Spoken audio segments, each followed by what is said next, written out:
So for my next leisure activity, I decided to walk the Golden Gate Bridge. The date I completed this was April 1st. So this was my first time walking the Golden Gate Bridge. I am new to the Bay Area and I had plans to go over to San Francisco for the break, but if it weren't for this assignment, I probably would never have walked the Golden Gate Bridge on my own.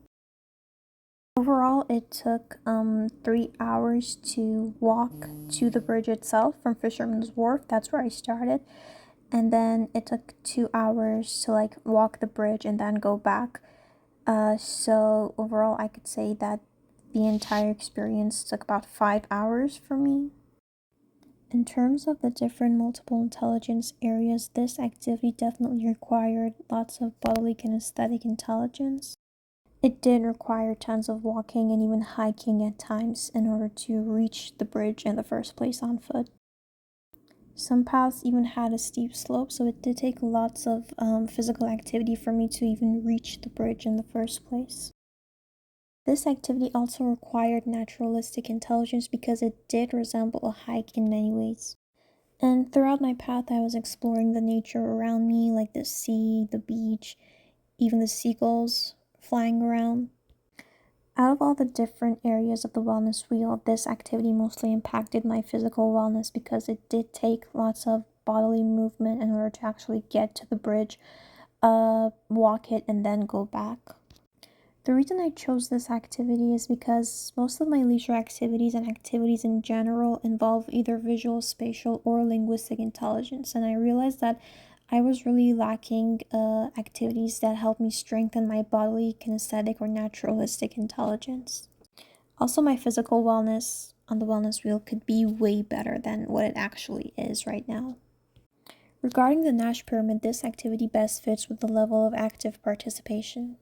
I not only brought all my senses into action, but I was fully and completely involved in what I was doing.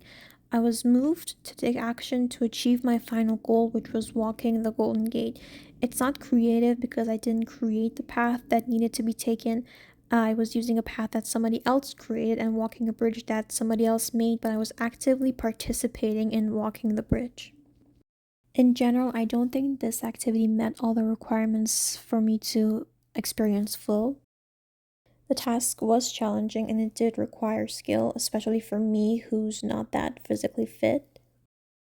It did require concentration and there were clear goals in my head. My goal was to walk to the Golden Gate Bridge, walk the bridge, and then go back to where I started.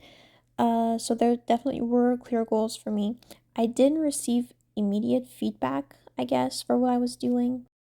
And there wasn't that sense of deep and effortless involvement for me. I was constantly worried of getting lost or moving out of my path. But I did have a strong sense of control over what I was doing. My sense of self did not vanish. I was really self conscious, especially compared to the professional runners or hikers around me. And time did not stop. In fact, I was aware of every second. So, in general, I don't think this was really a flow experience for me. Before doing this activity, I definitely underestimated the amount of time it would take to walk from Fisherman's Wharf to the bridge itself and then to walk the bridge and go back. I thought that I could finish it all in like 3 hours, but it took way more than that.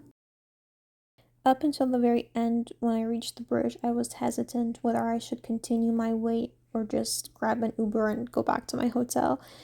But I continued, and after I reached the bridge, walked it, and then went back, I had this sense of accomplishment that was new to me because I had never actually done anything like this before. It was intense, and I don't see myself doing this again, especially alone. But a fun fact that I learned is that the Golden Gate Bridge is the most photographed bridge in the world.